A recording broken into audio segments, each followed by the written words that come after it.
조기 전대가 답이다. 예, 또 김종인 비대위에게 위탁을 할 건가라고 하는데요. 예, 김종인 비대위원에게 예, 위탁을 할 거면은 정말 이제는 이제 집권당의 면모이기 때문에 글쎄요, 그렇게 되면은 정말 정말 모양 빠지는 것이죠. 예, 예.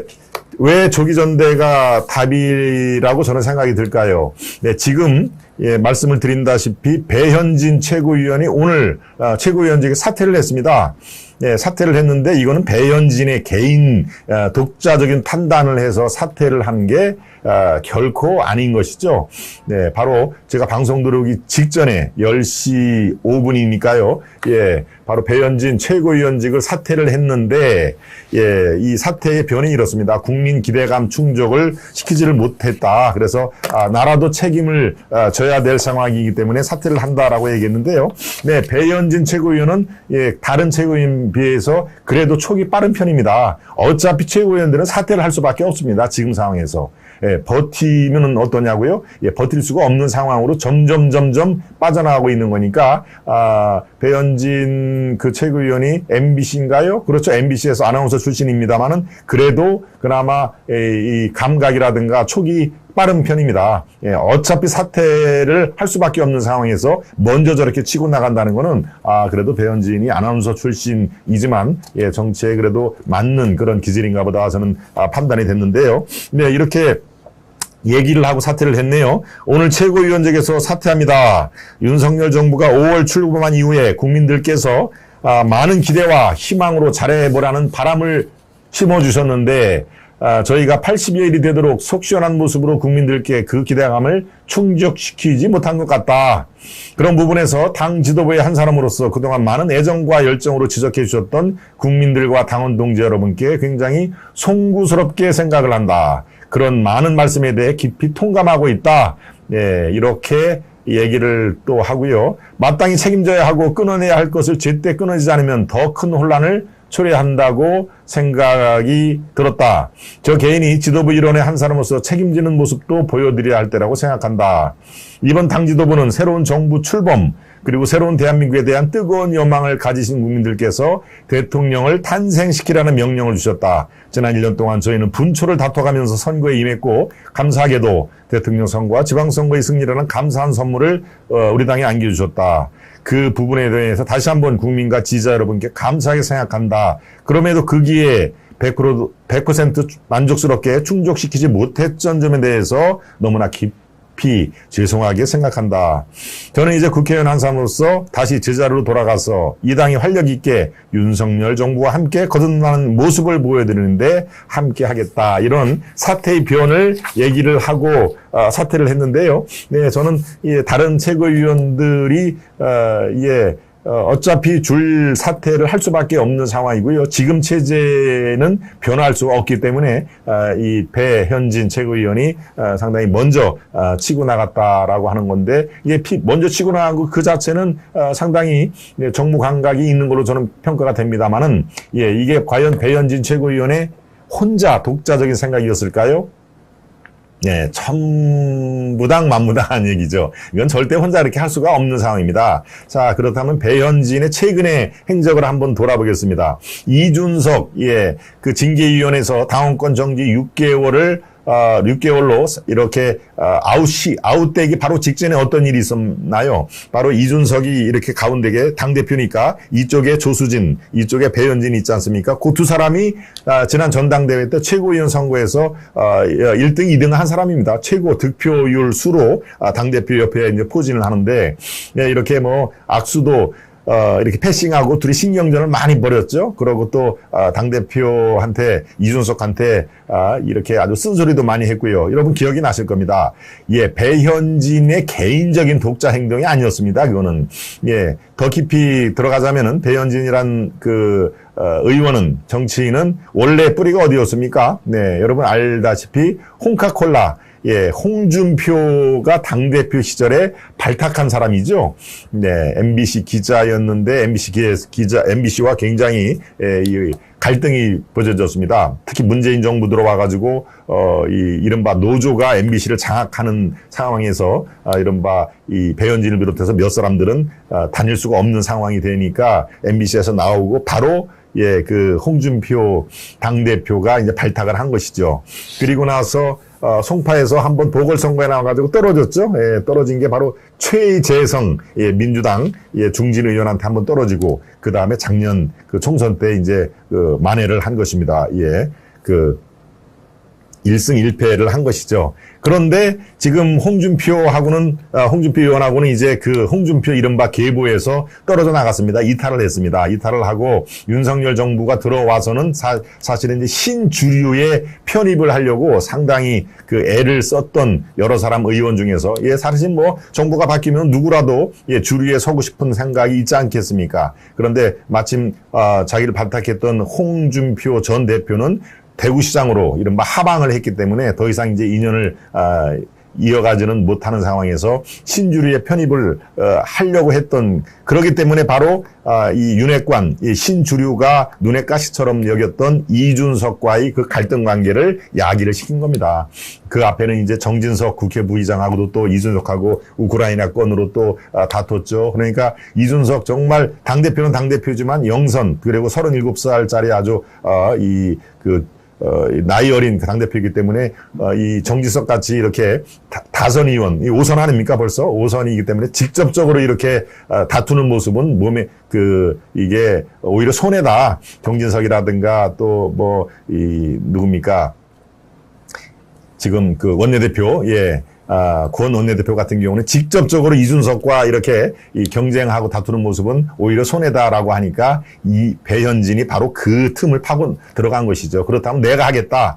나이도 뭐 2살, 누나죠? 2살밖에 차이가 안 납니다. 그 이준석을 최고위원회에서 공격을 하고 밀어나는데 내가 앞장서겠다라는 거를 제 시간에도 여러분께 말씀을 드렸죠. 바로 배현진의 이력을 쭉 최근의 행적을 보면은 바로 그렇습니다. 지금 배현진이 왜 사퇴를 했는지, 바로 윤과 윤핵관, 이른바 신주류들의 의중이 당연히 담긴 것입니다.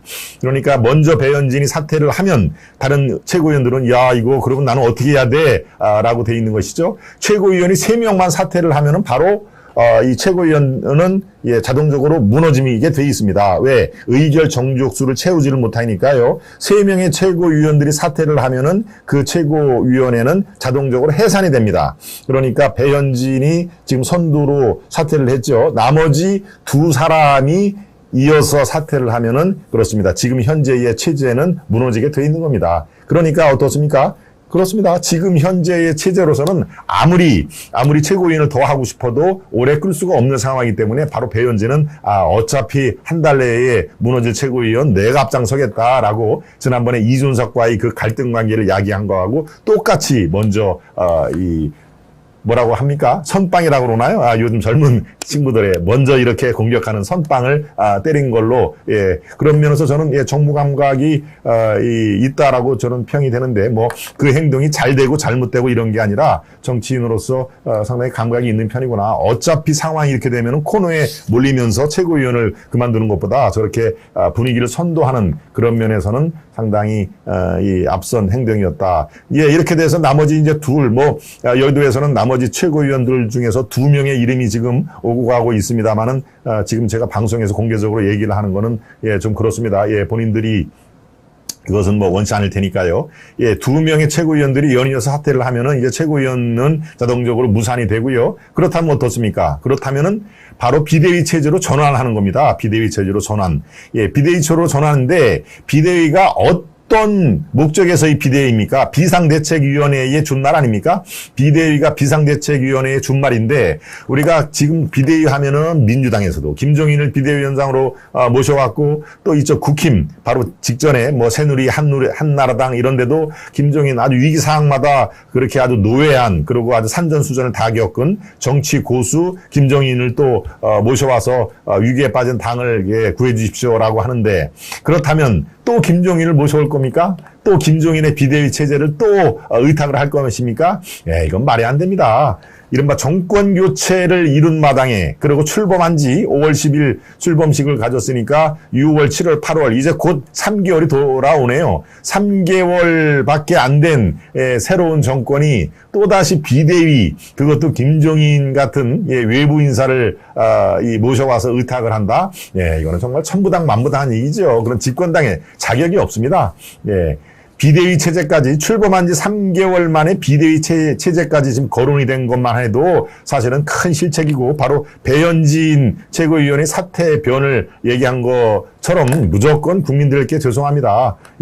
많은 기대를 거셨을 텐데 이렇게 3개월 만에 너무 초라한 성적표를 여러분들께 보여드리는 것만 자체적으로도 저는 할 말이 없습니다. 저부터라도 책임지고 물러나겠습니다. 라고 얘기를 하는, 그런 그 형편이기 때문에 지금 윤 대통령을 비롯해서 많은 사람들이 사실은, 고개를 숙이고 국민들 대사과문을 발표를 할 그 시점인 것이죠. 네.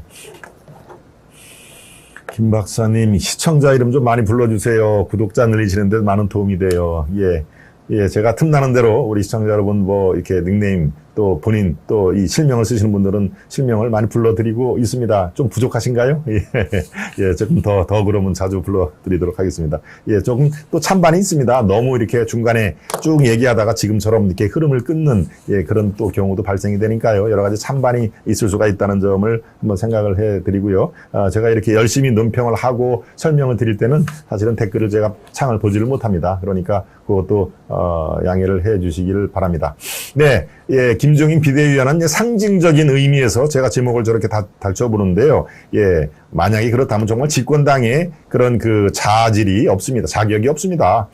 그렇다면 어떻습니까? 예컨대 김종인이나 또 아까 임명진 목사, 그분은 전에 한나라당에서 윤리위원장을 했던 분이죠. 목사지만 상당히 이제 정치적인 그런 감각이 있으신 분으로 정치권하고도 이렇게 늘상 이렇게 연결이 되는 그런 분인데요. 아무튼 누가 됐든 간에 외부에서 또 다른 인사를 초청을 해서 비대위가 출범을 한다. 그 비대위는 뭡니까? 당의 조기 안정화를 위한 비대위 아닙니까? 그게 바로 전당대회입니다. 전당대회를 되도록이면 빨리 만들기 위해서 비대위가 출범을 한 건데 지금 상황 그렇게 녹록하지가 않습니다. 그렇게 한가롭지가 않습니다. 비대위를 출범하면 최소한도 6개월에서 1년 동안에 또 비대위 체제가 또 굴러가야 됩니다. 또 인원을 또 비대위원장을 또 외부에서 모셔오면은 또 비대위원 또 서너 명을 외부에서 오고 내부에서 또 한 2명 들어가고 이런 또 인선에만 2달, 3달 걸리고 지금 그렇게 한가로울 때가 아닙니다. 왜 한가로울 때가 아니냐? 바로 지금 2달 만에 20%를 추락한 여론조사, 이거는 좀 이따가 제가 다시 말씀을 드렸는데 바로 오늘 나온 한국갤럽 여론조사에서 2달 만에 출범 2달 만에 이제 30%가 깨졌습니다. 20%로 지지율이 추락했다는 바로 그러니까 지금 상황이 그렇게 한가로운 때가 아닙니다.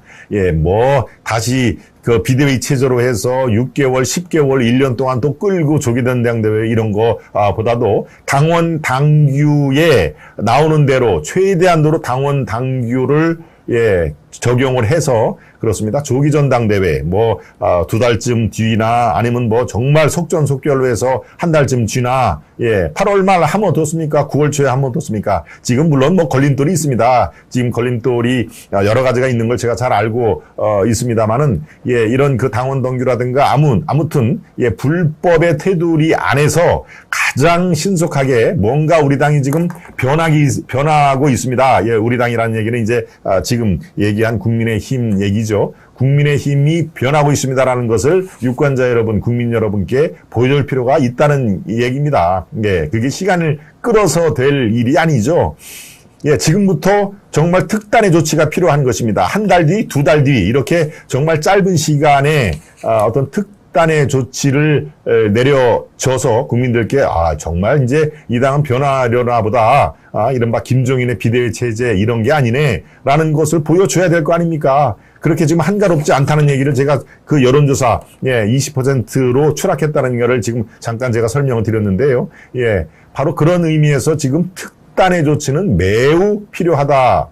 그것이 그 핵심 중에 하나가 비대위도 마찬가지로 전당대회를 잘 치르기 위한 그런 그 임시 조직이라면은 그것을 건너뛰자. 당원 당규에 건너뛸 뛸 수 있는 조항들이 충분히 있다고 합니다. 예, 제가 어제 현역 의원들하고 이렇게 얘기를 좀 했습니다만은 당원 당규의 구석구석에 있는 것을 종합을 하면은 전혀 불가능한 게 아니다.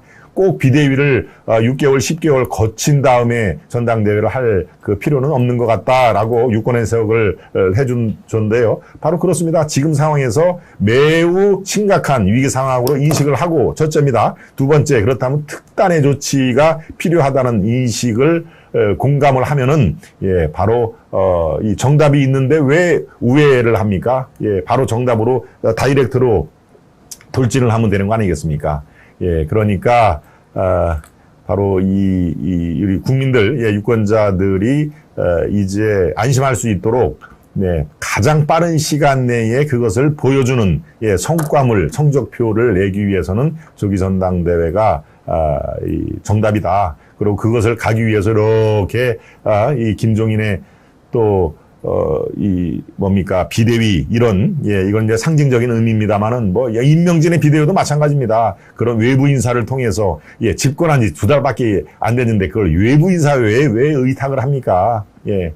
그렇다고 비대위에 내부 인사를 또 비대위원장으로 앉히면 그게 또 무슨 그 종이 호랑이지 그게 비대위입니까? 그러니까 비대위는 건너뛸 수 있으면 당연히 건너뛰어야 된다라고 새술은 새 부대에 아주 간단 명료하게 얘기를 해서 새술은 새 부대에 전당대회를 통해서 최고위원을 다 내고 또 대표를 새로 이렇게 해서 정말 새롭게 출범하는 그런 모습을 국민들은 기대를 하고 있다라는 것을 예, 제가 강조를 합니다. 우회할 필요가 없이 바로 정답으로 직진할 필요가 있는 시점이다. 그만큼 상황은 절박하다라는 말씀을 제가 드립니다. 예, 상황이 절박하다는 얘기를 여론조사를 아까 말씀 중에 잠깐 꺼냈습니다만은 예, 그거를 지금 예, 여러분들께 분석을 해드리도록 하겠습니다. 보여주시죠. 네. 바로 오늘 지금 예, 방송 시작 바로 직전에 한국갤럽이 조사한 취임 2달 만에 20%로 추락을 했다. 몇 프로? 28%입니다. 원래 32, 33 요 정도에서 왔다 갔다 한 것이죠. 그런데 28%로 지금 폭삭 주저를 앉았는데요. 계속 하락입니다. 53에서 49로 다시 47, 그 다음에 37, 32, 32, 28. 네, 28로 지금 첫 조사입니다. 20%로 추락한 첫 조사기죠. 그리고 한국갤럽은 이 논란의 여진이 있습니다만 비교적 다른 무슨 앞에 리자로 시작되는 거나 또 무슨 K로 시작되는 몇몇 이른바 저거 좌파에 너무 편정된 거 아니야? 라고 의심을 받는 그런 여론조사 업체보다는 그래도 역사와 전통을 갖고 있는 그런 조사기관이기 때문에 그래도 나름대로 전체적인 그런 기조는 우리가 받아들일 수가 있는 그런 조사기관이죠. 예, 잘하고 있다가 28, 잘못하고 있다. 부정대답이 무려 62%입니다. 저 오른쪽에 저렇게 차이가 엄청나고 있지요. 예. 바로 이렇게 지금 상황이 매우 엄중한 상황이다라는 것을 인식을 하면은 그렇습니다. 무슨 한가롭게 김종인의 비대위를 다시 또 소환을 하고 6개월에서 10개월 동안 다시 또 무슨 잠복기를 갖고 이럴 필요가 없이 당원 당규를 활용해서 가장 빠른 시간 내에 조기 전당대회를 이는 것이 지금 현재로서는 최선의 선택이다라는 것을 다시 말씀을 지금 드립니다. 네. 애국하자님, 무량광님, 네, 아메츠스님, 대한민국님, 토탈트루스님, 보리스님, 예, 보리스님은 또 제 칭찬을 해주셨네요. 예, 김전무의 예리하고 통찰력 있는 분석이시죠. 감사드립니다. 여론조사 기관들 다 전수조사를 해야 됩니다. 무량수무님, 네. 대한민국이 맞습니다. 김재선님, 네. 변양균이 어이가 없었죠. 아메치스님, 변양균 얘기를 또 했군요. 저 위에 또, 예. 그렇군요. 네, 아무튼, 네, 또다시 김종인 비대위에 위탁을 할 것이냐라고는, 예, 집권당 이제 3개월 만에 다시 비대위로, 이렇게 전락하는 그 자체만으로도 사실 석고대죄를 해야 될 거고요. 아마 이 방송을 보시는 많은 그 국민 여러분들께서는 정권 교체에 아마 벽돌 한 장씩 다 이렇게 마음의 벽돌을 쌓은 분일 텐데, 예, 저 역시 마찬가지고, 저는 이 9개월 전에 이 방송을 제가 개국을 한 시작 때부터 대한민국을 위해서 문재인 정권은 정권 교체가 돼야 된다. 문재인의 시즌2는 대한민국에서 더 불행한 면모를 초래할 것이다라는 말씀을 제가 시작을 했지 않습니까? 네, 이른바 이재명의 문재인 시즌2는 대한민국을 위해서 절대 바람직하지 않다라는 말씀을 제 기자생활 30년을 녹여서 제가 말씀을 여러 차례 드렸습니다만, 그렇습니다. 이렇게 정권 교체를 이룬 마당에 다시 또 2달 만에 저렇게 20%로 지지율이 추락을 하고 다시 또 김종인의 또 비대위 얘기가 또 소속 나오고 하는 그런 상황에 대해서는 참 무척 아쉽기만 합니다만은, 지금이 바닥이라고 치면은 이제 다시 또 이렇게 신발끈을 내서 쭉 이렇게 올라가는 그런 모습을 보기를 악망을 합니다. 네. 예, 그런 사례는 또 있습니다. MB가 소고기 파동 때, 미국산 소고기 파동 때 지지율이 얼마로 떨어졌습니까? 예, 제일 심각하게 떨어진 때가 17%까지 떨어졌습니다. 17. 예, 지금 그나마 윤석열 정부는 28 정도, 예, 저는 수치 자체를 맹종하지는 않습니다. 그렇지만 트렌드 자체는 확실히 하방으로 떨어지고 있다는 점은 분명한 사실이니까요. 28, 29, 30 이 수치 자체가 중요한 게 아니라 바로 여론조사는 트렌드, 이 흐름이 중요한데, MB 때 17%까지 떨어진 이후에 다시 반등을 한 사례가 있습니다. 그러니까 아직은 그 정도로 심각한 상태는 아니지만 30%가 깨졌다는 그 자체만으로도, 예, 이 국정 초반에 이렇게 개혁이라든가 이런 것들을 다 다독여야 되는데, 지금 30%가 깨졌다는 얘기는 국민 10명 중에서 3명도 지지를 안 한다는 얘기니까요. 사실은 국정 동력에 상당한 상처를 입었다, 훼손이 됐다, 이렇게 말씀을 해드릴 수가 있는 것이죠. 네. 첫 번째, 조기 전당대회가 답이다, 우회할 필요가 없다, 그리고 또다시 김종인 비대위원회 위탁하는 것은 정말 집권당으로서 자격이 없다라고 하는 그런 말씀으로 여러분들께 전해드렸습니다. 네. 지금 이 당권을 둘러싸고 여러 사람들 이름이 나오지요. 예컨대 김기현이라든가 안철수 이런 분들이 이제 차기 당권 유자로 꽤 유력한 후보 중에 하나인데, 예, 김기현, 예, 울산시장까지 했던 이런 분들은 지금 상황에서 조기 전당대회를 바로 하자, 지금 아주 특단의 조치가 필요하다라고 그렇게 얘기를 하고 있고요. 안철수 후보 같은 경우는 처음에는 조기 전당대회 이거는 시기상조다, 일단 비대위 체제로 일단 가서 당을 안정화시키자라고 얘기를 했는데, 최근 한 3, 4일 전부터는 당이 워낙 또 지지율 같은 게 또 인사 문제에 국민들이 실망을 깊이 하니까, 그렇다면은 조기 전당대회도 한 대안일 수 있겠다라고 지금 약간 스탠스가 조금 바뀌었습니다. 그러니까 지금 유력 주자로 거론이 되는, 속속도로 선수로 뛰려고 하는 김기현이라든가 안철수 이분들도 다 이 조기 전당대회에 무게중심을 두는 그런 발언을 많이 하기 때문에, 현재로서는 조기 전당대회가 탄력적으로 검토가 될 것이다라고 저는 조심스럽게 예측을 해 봅니다. 네. 김기현도 당대표로 안 됩니다라고 한성윤님, 저는, 충분히 말씀을 하실 수가 있는 것이죠. 김종인 절대로 반대합니다. 김재현님. 네. 또 스트레인드, 여론조사 절대로 응하지는 나는 않습니다. 여론조사 수치보다는 사일런트 머저리티, 침묵하는 다수지요. 1000명의 조사로는 대신하지 못합니다. 한덕수 총리도 인천연수 재검표가 비상식적으로 밝혔어요. 세븐님. 예. 여러분들이 특정 정치인에 대한 지지 여부 이런 거는 여러분들의 충분히 숙고를 해서 말씀을 하신 거기 때문에 저는 존중을 합니다.